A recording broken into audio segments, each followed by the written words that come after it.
नमस्कार प्रभु जी, तुम चंदन हम पानी, जाके अंग अंग बास समानी, जाके अंग अंग बास समानी। सुना है ना ये भजन आपने? जी हाँ, संत रविदास का ये भजन ईश्वर की उपासना करने वाले लोगों के लिए बहुत ही प्रिय है। भारत के महान संतों के बारे में तो हम जानते हैं, कई संतों के बारे में जानते हैं। मीराबाई के बारे में, कबीर के बारे में, तुलसी, गुरु नानक। पर संत रविदास के बारे में बहुत जानते हो ऐसा नहीं कहा जा सकता। तो आज सोचा उन्हीं के जीवन की एक कहानी आपके सामने लेकर आऊं। कई बार हम कहते हैं ना अपनी बातों बातों में मन चंगा तो कठौती में गंगा। जानते हैं ये मुहावरा निकला कहाँ से? उन्हीं के जीवन से, उन्हीं के मुख से। जानना चाहेंगे? चलते हैं 600 साल पहले, 14वीं शताब्दी के आसपास। और तब बनारस के एक साधारण से गांव में जन्म होता है रविदास का। रविवार के दिन पैदा हुए रविदास का।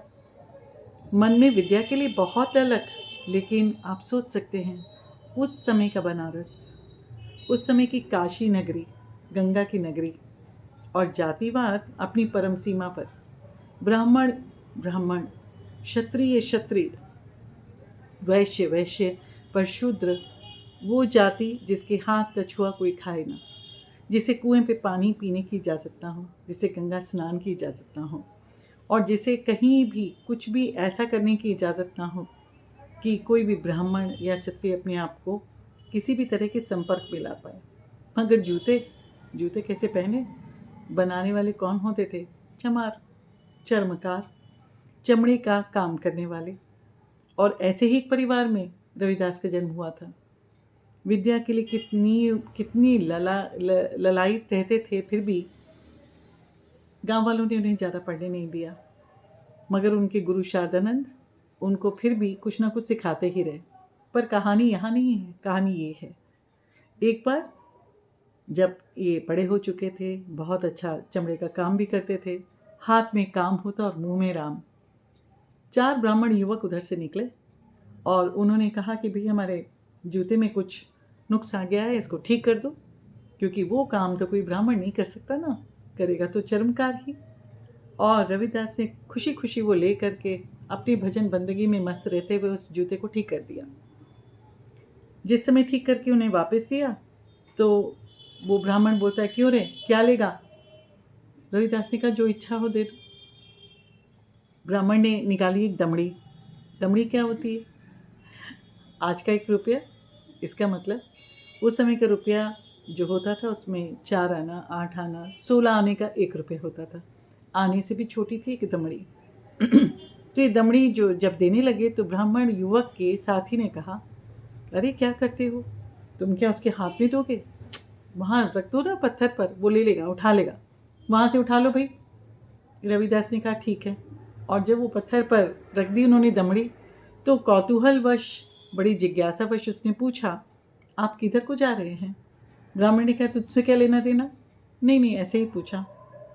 हम लोग जा रहे हैं गंगा स्नान को। तुझे क्या गंगा में स्नान करने मिलेगा? रविदास को मालूम था कि ऐसा हो नहीं सकता। उसने धीरे से कहा, ब्राह्मण जी आप एक काम करेंगे, ये जो दमड़ी है ना, मैंने भी छुई नहीं है, माता गंगा को मेरी तरफ से ये अर्पण कर दीजिएगा। कहिएगा रविदास ने, आपके एक भक्त रविदास ने भेजी है।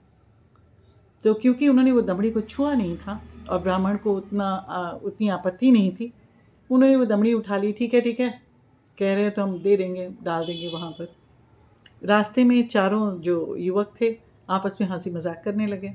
कौन देता है भाई, देखेंगे क्या करना है, कुछ नहीं हुआ तो दमड़ी देंगे, बड़ा आया भक्त कहीं का। गंगा स्नान के लिए चारों युवक पहुँचे, गंगा स्नान किया, अर्पण किया, और जिस समय वापस जाने को ही थे तो ये जो ब्राह्मण था ये थोड़ा उसके मन में लगा कि नहीं नहीं, मैंने उसे कहा है कि मैं यह काम उसका ज़रूर करूँगा। तो उसने बड़े प्यार से, बड़ी श्रद्धा से कहा कि हे गंगा, आपके लिए आपके भक्त ने एक दमड़ी भेजी है, स्वीकार कीजिए। कहा जाता है कि एक हाथ निकला कंगन वाला और वो दमड़ी ली। और इतना ही नहीं, ब्राह्मण जब लौटने को था, ब्राह्मण क्योंकि बहुत चकित था, ब्राह्मण जब लौटने को था तो आवाज़ आई, मेरे भक्त के लिए मेरा भी तो एक उपहार लेते जाओ। और उस हाथ ने अपना कंगन उतार कर उन्हें दे दिया। ब्राह्मण बड़ा हैरान था, मगर इतना सुंदर कंगन उसने देखा ही नहीं था। ऐसा मामूली कंगन थोड़ी ना था, बड़ा सुंदर रत्न जड़ित। ब्राह्मण ने वो कंगन पकड़ तो लिया, लेकिन वापसी में चलते चलते उसके मन में ही खोट आ गया। रविदास क्या करेगा, ये तो मुझे लगता है उसकी कोई छल है, कुछ मायावी सा लगता है। नहीं तो ये क्या बात हुई कि एक हाथ निकल रहा है, उसमें से कंगन निकल रहा है, और ये कंगन कितना दामी लगता है, ये तो मैं अपनी पत्नी को दे देता हूँ। ब्राह्मण ने अपनी पत्नी को कंगन दिया, जो बड़ी ही आह्लादित हुई। मगर उसके मन में ये आया कि ऐसा कंगन तोड़ा के मैं 2 बनवा लूँ या कुछ और गहना गढ़वा लूँ। वो सुनार के पास पहुँची। सुनार ने वो कंगन लिया तो, मगर वो ले करके समझ गया कि ब्राह्मण के अर्जन किया हुआ कंगन नहीं है, कुछ असाधारण सा कंगन है।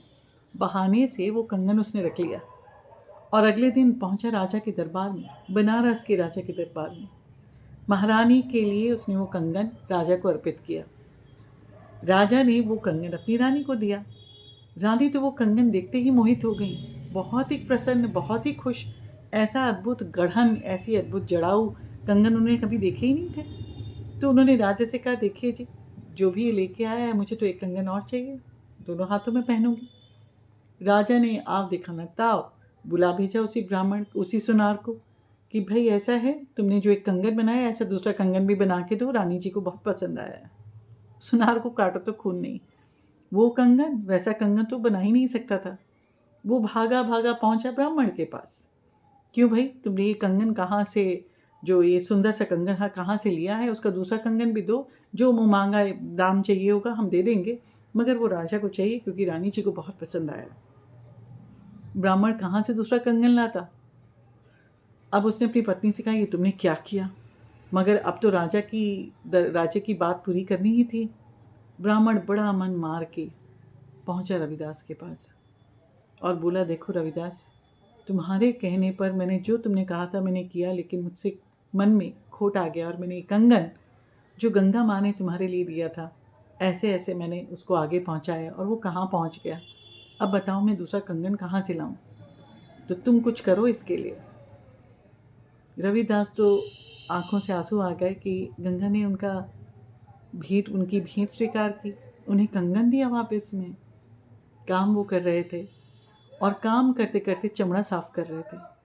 मन में राम की लगन थी और अपना कार्य करते करते अपना हाथ उस कठौते में डाला। कठौता पत्थर का कटोरा जिसमें पानी लेके वो चमड़ा साफ करते थे। हाथ डाल के मन में उपासना की, ध्यान किया, हे माँ, जो देना है आज अपने भक्त की इस परीक्षा को भी पूरी करो। कहा जाता है कि संत रविदास की इस अर्चना प्रार्थना पर उस कठौते में से हाथ निकल के दूसरा कंगन रविदास को प्रस्तुत किया गया। राजा भी अचंभित थे। संपूर्ण बनारस में ये बात आग की तरह फैल गई। लोग जान गए ये कोई मामूली व्यक्ति नहीं है। और इस चमत्कार ने संत रविदास को संत, और सिर्फ इसी चमत्कार ने कहूँ तो नहीं, बहुत कुछ और भी घटनाएं घटी, पर रविदास को संत मानना सारे बनारस ने धीरे धीरे उनके देशाटन करने पर और अन्य भागों में जाने पर भी उनकी ख्याति संत के रूप में प्रसिद्ध होती गई। मीराबाई को आप जानते ही हैं, उनके आध्यात्मिक गुरु संत रविदास ही थे।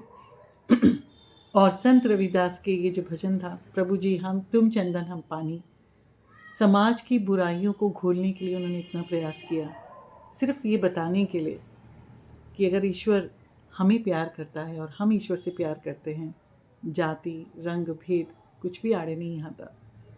और इसीलिए आज भी अगर आप बनारस जाएं तो संत रविदास के मंदिर में ज़रूर जाएं। सीढ़ियों से नीचे उतरेंगे तो वो जगह दिखेगी और वो कठौता भी वहीं रखा है। गंगा जी 2 से 3 बार उस कठौते को भरने आती हैं और 10 दिन, 15 दिन, 12 दिन गंगा का पानी वहाँ बहता है। और वहाँ पर इतनी संगत जुटती है ये देखने के लिए, क्योंकि रविदास के कठौते में मन चंगा तो कठौती में गंगा। गंगा स्वयं चली आई क्योंकि संत रविदास के मन में वो लौ थी। अगर अच्छी लगी हो ये कहानी तो संत रविदास की और भी कहानियाँ हैं, और भी घटनाएं हैं, ज़रूर जानने की कोशिश कीजिएगा। धन्यवाद।